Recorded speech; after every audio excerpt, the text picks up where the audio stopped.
이번 영상 끝까지 보시면 최고의 학습 방법을 알게 되실 겁니다.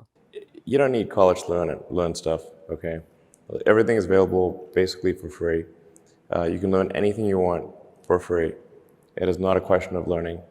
사실 전통적인 교육은 놀랍도록 나쁩니다. 일처럼 느껴지면 안 되거든요. 학습 과정은 게임처럼 느껴지면 느껴질수록 좋습니다. 안타깝게도 대부분의 교육은 희극에 가깝습니다. 누군가가 서서 사람들에게 강의를 하고 있죠. 그것도 20년 동안 똑같은 내용으로 별로 흥미를 느끼지도 않으면서 말이죠. 그리고 그 기운은 학생들에게도 똑같이 전해집니다. 학생들은 왜 거기에 있는지, 왜 우리가 이것을 배우는지조차 모릅니다. 사실 사람들이 배우는 대부분은 쓸모없습니다. 어차피 대부분은 미래에 사용하지 않으니까요.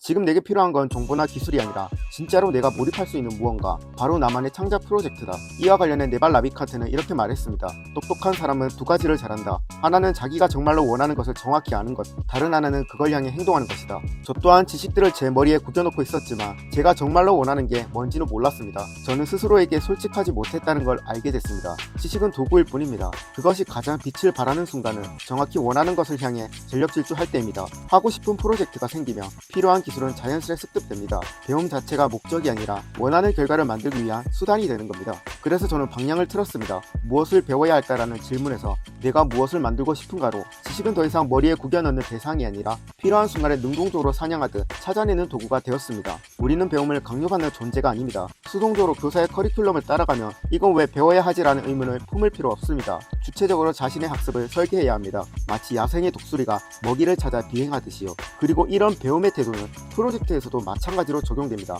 완벽히 준비된 다음에 시작하겠다는 마음은 사실 두려움의 변장입니다. 지금 할 수 있는 것부터 시작하고 막히는 부분이 생기면 그때 배우면 됩니다. 저는 이 사실을 유튜브를 하면서 한 번 더 깨달았습니다. 저는 처음 영상 편집을 다빈치 리졸브로 시작했습니다. 다른 사람이 짜맞춘 50편이 넘는 영상 편집 방법을 걔처럼 따라가려고 하니까 너무 지겹더라고요. 그런데 다 배우고 영상을 만들려니 배운 지식들이 기억도 나지 않을 뿐더러 더 웃긴 건 그때 본 내용의 80%는 아직도 한 번도 써먹지 않았다는 사실이죠. 그때 결심했습니다. 이제부터는 배우기 위해 콘텐츠를 만드는 게 아니라 만들기 위해 필요한 것만 배우자고요. 지금 당장 필요한 부분만 찾아서 그 부분만 집중적으로 익히고 적용했습니다. 그렇게 하나하나 습득한 기술들은 금방 익히지 않았고 무엇보다 지루하지 않았습니다. 이제는 오히려 영상 만들다가 막히는 게 재미있습니다. 이번에 어떤 해결 방법이 있을까라는 탐험의 느낌이 들거든요. 완벽한 준비는 존재하지 않습니다. 완성은 시도 속에서 찾아오는 겁니다. 책을, 유튜브를, 강의를 처음부터 끝까지 들을 필요는 전혀 없습니다. 일단 시작을 해야 됩니다.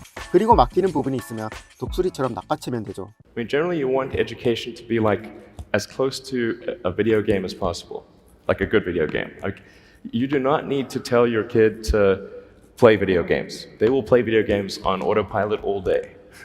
So if you can make it interactive and engaging, then you can make education far more compelling and far easier to do. 그렇다면 어떻게 하면 지루함 없이 지속적으로 배움을 이어갈 수 있을까요? 저는 여기에 기분이라는 키워드를 붙입니다. 생산성이 높은 순간을 생각해보면 대부분 감정적으로 고양된 순간입니다. 저는 게임을 할 때 그랬습니다. 특히 새로운 던전을 탐험하는 RPG 게임을 할 때면 시간 가는 줄 몰랐죠. 그 이유는 간단합니다. 도전과 성장이 명확했기 때문입니다. 다음 스테이지를 열기 위한 퀘스트가 있었고 보상이 있었고 내 캐릭터가 강해지는 것이 눈에 보였거든요. 그래서 저는 지금도 일할 때 그 감각을 끌어옵니다. 업무를 다음 스테이지로 가기 위한 퀘스트처럼 바라보는 겁니다. 매일 아침 이렇게 생각하죠. 오늘은 어떤 보스를 만날까? 이걸 클리어하면 어떤 보상이 있을까? 이런 생각은 실제로 제 행동을 바꿉니다. 프로젝트가 지루하게 느껴지지 않아요. 도전과 보상이 눈앞에 있으니까요. 이런 마인드셋을 구축하는 데 도움을 준 사람이 있습니다. 캠브리지 의대를 졸업하고 세계의 사업체를 운영하는 알리 압달이라는 인물입니다. 그는 600만 유튜버이며 수백 개의 노션 템플릿을 만들었습니다. 하지만 그의 책 필급 프로덕티비티에선 이런 방법론들을 다루지 않죠. 그는 이렇게 말합니다. 나의 생산성을 높여준 건 노션에 기반한 템플릿이 아니다. 일을 놀이라고 생각할 때, 기분이 좋을 때 나의 생산성은 최고조에 달했다. 그래서 저는 제 환경을 게임처럼 셋업했습니다. 데스크도 꾸미고 작은 미션을 적은 메모를 눈앞에 붙여두는 식으로요. 개인마다 갖고 있는 기분이 좋아지는 포인트는 다 다를 수 있습니다. 하지만 모든 사람들은 기분이 좋아지는 상태는 갖고 있죠. 그리고 그때 느낀 환경, 그리고 시스템을 똑같이 세팅을 하는 거죠. 이런 세팅을 일이 아닌 놀이로 바꿔줍니다. 여러분도 자신만의 기분이 좋아지는 구조를 찾는다면 그걸 업무와 공부에 적용해보세요.